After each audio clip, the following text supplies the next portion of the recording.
নিজেরাই নিজেদের থিম, আর সেজন্যই রাজবাড়িতে পুজোর সূচনা। ব্যানার উদ্বোধন পাথুরিয়াঘাটা পাঁচের পল্লীর। সেই উপলক্ষে একেবারে পুজো পুজো ভাব।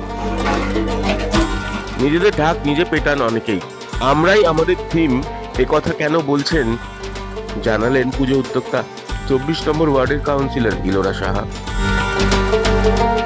আমরা আমরা যদি আমরাই নিজেরা থিম হয়ে উঠতে পারি তাহলে কেমন হয়, ঠিক যেমন হতে চলেছে পাথুরিয়াঘাটা পাঁচের পল্লীতে। এবারে নববর্ষে, বাংলা নববর্ষ উদযাপনের সঙ্গে সঙ্গে তারা এই থিমটা করতে চলেছেন, আমরাই আমাদের থিম।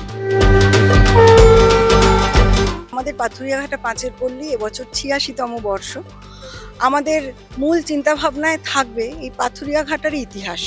আর যেখানে দাঁড়িয়ে আছি, যেটা আপনি বলছিলেন, এটা হচ্ছে মল্লিক বাড়ি আমরা বলি। রাজেন্দ্র মল্লিকের বংশধর যারা আছেন তারা এখন থাকতেন। এই বাড়িটা নিজেই একটা ইতিহাস বিজড়িত বাড়ি। এখানে রামকৃষ্ণ পরমহংসদেব এসেছেন, স্বামী বিবেকানন্দ এসেছেন, শ্রী চৈতন্যদেব এসেছেন, কবিগুরু রবীন্দ্রনাথ ঠাকুর এসেছেন। তো এই ধরনের মনীষীদের পদধূলি ধন্য এই বাড়ি।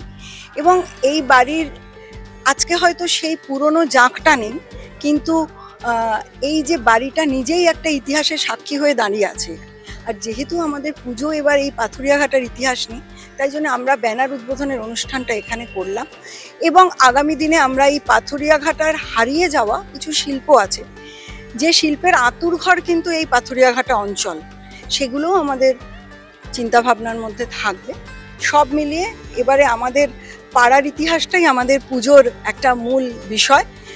সেটা অনেক শিল্প তো হারায়নি, যেমন আমরা দেখি যে এখানে যেগুলো রয়েছে, কি বলে, পেতলের এই কাজ, এগুলো তো এখনো চলছে। কিন্তু দেখুন না, পেতলের ব্যবহারটা তো আগের থেকে অনেক কমে গেছে। আমরা এখন পুজো উপলক্ষে পিতলের বাসন, পিতলের প্রদীপ, পিতলের নানান জিনিস ব্যবহার করি। সঙ্গে সঙ্গে দেখুন কাঠ খোদাই করে যে শিল্প, সেটাও একটা বিরাট শিল্প। সন্দেশের ছাঁচ থেকে শুরু করে কাঠের খোদাইয়ের যে জিনিস, সেই শিল্পের আঁতুড়ঘরও কিন্তু এই পাথুরিয়াঘাটা। তারপরে যেটা ব্লক, আমরা যেটা জানি আদি যে ছাপাখানা, যেখানে ফুল পঞ্জিকা, যেটা বেণীমাধব শীলের পঞ্জিকা প্রথম ছাপা হয়েছিল কিন্তু পাথুরিয়াঘাটারই এক ছাপা প্রেসে।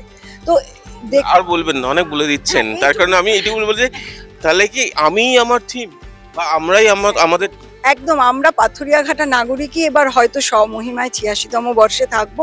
এবং পাথুরিয়াঘাটার ইতিহাসের যারা এখনো জাজ্বল্য প্রমাণ, যে এইসব স্মৃতি বিজড়িত যে বাড়ি, তাদের বংশধররা তো আছেন।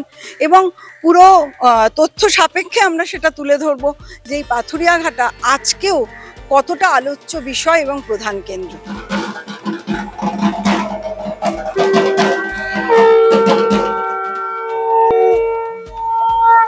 রাজবাড়ির পুরনো আবহের মধ্যে ব্যানার উন্মোচন হয়ে গেল পুজোর পয়লা বৈশাখে। পাথুরিয়াঘাটা পাঁচের পল্লীতে এবারে থিম এত আগে কেউ বলে না, কিন্তু একটা ক্লু দিয়ে দিতে পারি, সেটা হলো ওই আমি আমার থিম, আমরাই আমাদের থিম। সুরজিতের সঙ্গে প্রীতম দে, ক্যালকাটা নিউজ।